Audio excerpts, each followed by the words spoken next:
Alright, hello and welcome to the channel. You're joining me here in our Rivian R1S, and just as a Rivian Amazon EDV goes down the highway nearby.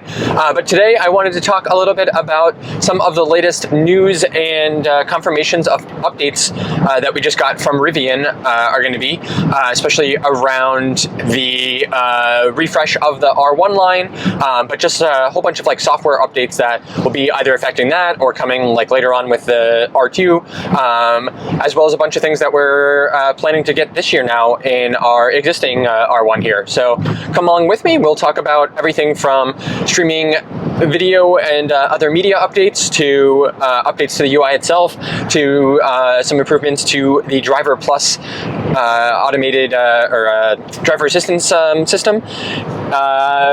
So let's do that, and come on, we'll drive.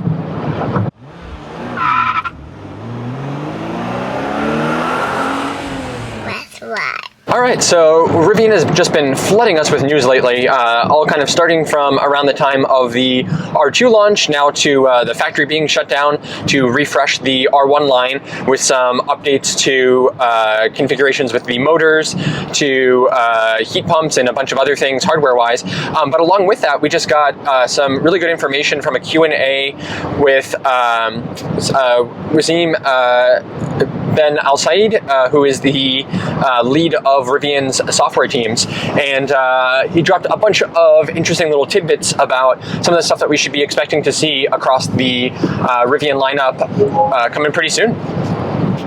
Alright, so I'm going to start with the R1 refresh. So right now, the factory in Normal, Illinois, which is actually where we picked this baby up, and go back through some of the videos that we posted on that, because it was a really cool experience, not only getting to tour the factory, but also in just getting to like meet our vehicle there and kind of learn some of the stuff that went into it. You don't want to miss that. But while they have that shut down, they're retooling to make some big refreshes to the R1T, which is the pickup truck, and then the R1S, the SUV like this, and I think they're pretty interesting, and the overall goal is to bring down the cost of production to the point where the margins are higher on each vehicle and they can be profitable on each. Right now they're still losing a considerable amount of money on each vehicle that is produced, mostly because of like the sunk research and development costs, but you know, some of it is just around like the actual cost of manufacturing. So by bringing that down further, they should be able to turn things more profitable, which will be great, and you know, help set them on a more sustainable path long term. And there's another EDV. You know, with that, you know, help bridge them the 2 years that it's going to take for the R2s to come out. So along with that, basically the big things that they're doing are that from a like customer standpoint, you know, that kind of go along with that cost reduction is. All right, sorry, camera issues. We'll make the best we can. So hopefully this is still okay. All right, so one of the things that they're going to be changing is the configuration of the motors. So R1T and R1S both initially launched with quad motor setup, and that's what we've got here. So 4 motors, one basically at each wheel. And you know, that's great, gives you a ton of horsepower. They can all work together. You can have things like torque vectoring, where you're delivering different amount of power to each wheel essentially, and that can be great for applications like off-roading to get more traction, or even just like performance driving to be able to use, you know, the differences in power like almost as like a differential in the way that the vehicle is turning. So that's amazing. I love that setup. It also has the ability to essentially disconnect the rear 2 motors and just use the front 2, which can help with efficiency. And they give you conserve mode, which does that. So just a lot of flexibility and options, which is great. I love having that power, but it's always been more expensive to produce and more expensive for the end user. And so what would it be now? A little over a year ago, they launched the dual motor version with the Enduro drive units. And so the quad motors had been sourced from a third party. These dual motor Enduro ones are actually produced by Rivian. The cost is much less, and because of the software and stuff, they're actually able to get another Rivian EDV. This is crazy today. They're actually able to get really good performance out of it, and they can essentially you know, still have good usage for off-road applications, gets good efficiency because you can shut down the rear one and just use the front one. Actually, I don't know if if they actually do that. They might just use both all the time, but you still have better efficiency because it's only two motors. But just more flexibility with that. And so the thought was that since Rivian is producing these enduro drive motors in-house already for the dual motor configuration, the thought was that they might just switch over to 4 of those for the quad motor one. But it actually looks like what they're going to do is switch to a tri-motor configuration, which would bring basically parity with the way that it's going to work in the R2 and R3 lines, which makes a lot of sense. So, helps probably reduce costs overall because they'll be producing, similar system kind of across their entire lineup. And 3 motors is still pretty good, and basically will give you like that performance application on the rear. I think the way they confirm they're going to do it. I think I might have broken this. I'm not totally sure, but at the R2 event they confirmed this to me. So check out the video from that because it was really cool. I didn't realize that I think it's Brian or Ryan, the head of their special projects, is actually like the 4th employee from Rivian. He's the one who did the Q&A at the event that we were at, which was super cool. So go check out that video also if you're interested in learning more about that. But just it makes a lot of sense to have like a tri-motor option for the people looking for a little bit more sporty and a little bit like extra off-roading ability. So that'll help. And then the other big thing is it looks like they're going to be bringing a heat pump, as everybody has thought and the rumors have been. So the heat pump will be coming to the R1 refresh lineup as well, and that'll help with efficiency and keeping the batteries and everything nice and warm, even in the cold, and should help overall with like range and efficiency.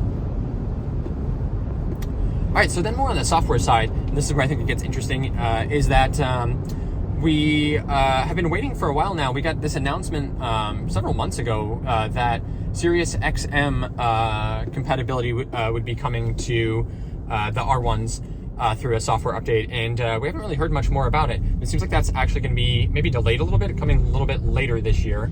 And instead, though, we might be getting Apple Music sooner than expected, and video streaming might be coming fairly soon too. So we could kind of see that like some of the foundations of video streaming were coming just in some of like the little updates that they gave with GearGuard, where you can like watch videos that they're sending to you and stuff now. So they've got like the video playback capability there, and I think it's all just about adding in like the playback or the streaming capability now. So still not totally clear exactly when we're going to get that and how it's going to work, but it sounds like that might be coming with like a premium connectivity package later in the year. So right now in the R1s you get free connectivity through with LTE. I don't actually know what network it uses, but works pretty well, and like everywhere your cell phone would work, which is great for like the music streaming and stuff, but and navigation. But it seems like they're going to go kind of the Tesla route in the future, and that will no longer be free, and you'll be charged for it, probably monthly subscription kind of thing. And it seems like with that is probably when we're going to get the ability to do like streaming, media. Like you also have in Tesla. So didn't say exactly what providers it will be, but I think the rumor is probably Netflix, maybe YouTube, Disney Plus, Prime Video, those kinds of ones. So that'll be great, and just a nice thing to have when you're charging, especially the kids always want to be able to watch like Netflix and Disney when we're sitting in a charging spot for a little while. And beyond that, I'm super excited for Apple Music coming along. I use that as my primary music provider, and it's kind of been frustrating to have to either use Amazon Music through the voice assistant in here, which is kind of flaky, and I found every single time you stop the car, it starts to play back, so it's kind of annoying, and you have to like start it back up again. Spotify works pretty well, but I don't have the premium one for that, so you get ads all the time, and that's a little bit annoying. But I do like that you at least have like the UI in here, and it's pretty good. So if they can kind of replicate that for Apple Music like they did in Tesla, I would be quite happy with that, and that seems great. So can't wait for that to come along, and hopefully we get that sooner than later. Sounds like that might be in one of the next monthly software releases. And I just wanted to touch on that too. I do love that like Rivian has been doing such a great job with these monthly software releases. So this past month we got this new charging rating score. We also got a whole bunch of improvements and like total rehaul of the UI in the back screen here for the kids, which is super cool. And actually like really well designed, I'd say, for not only kids but also like rideshare applications. I don't know how many Rivians are used for that, but especially with R2, it's kind of good that they're setting it up that way. So it's great to like constantly be getting that stuff, and I just love that, you know, they've got a pretty good roadmap of things that they are being very transparent about what they're working on and when we should expect to see some of these things. And then one of the other things that they noted was, you know, we've seen in the R2 now, at least in like the prototype vehicle that they've been showing in the roadshow, the UI is a little bit different. You know, there's like this little floating island that kind of displays stuff like temperature information and I think range and battery charge and stuff. And sounds like that is going to be coming to be consistent with the R1s also through one of the software updates coming soon. So like a little bit more rounded, a little more friendly, I'd say like slightly more cartoony, but not in a bad way, type of UI there. So awesome that we got, you know, a little preview of that with the R2, but I'm excited to see that in the R1 also. I think the UI here in the R1 is phenomenal, but you know, there's really not much I would say like should be improved about it other than just adding some more features and stuff. But I like how it's laid out and stuff is easy to find in here. But it'd be nice just to get some additional stuff in there and a little bit of a, you know, new coat of paint on here. And yeah, so just cool, and like I love to see that they're investing as much in the software as they are. All right, so I think those are like the main things that we have heard about at this point now. So I'm just excited that, you know, we are we're a couple of months, I guess we're about 6 months into ownership here of our R1S, and it just keeps getting better and better. You know, that's the promise with this like over-the-air software kind of delivery strategy that you see from, you know, Rivian and Tesla and kind of like the newer startups. But it's just awesome that, you know, that is paying off, and we're consistently seeing these great updates here, and that the car's just getting better and better. I don't feel like, you know, we're stuck with the car that we initially picked up. It's gotten meaningfully better even in the few months that we've had it. So that has been amazing, and super happy about that. And just, I love that Rivian is being so transparent and clear with their customers about what they're working on, you know, listening to feedback and you know, taking all of that feedback and working on it. So awesome to see, and keep doing what you're doing, Rivian folks. All right, well, let me know down below, what are you most excited for coming along with Rivian, or what are the things that you think that they should be working on? And love to see that, and I'll get back to you. With that, thanks so much for watching. Please do like and subscribe, and we will see you out there on the road.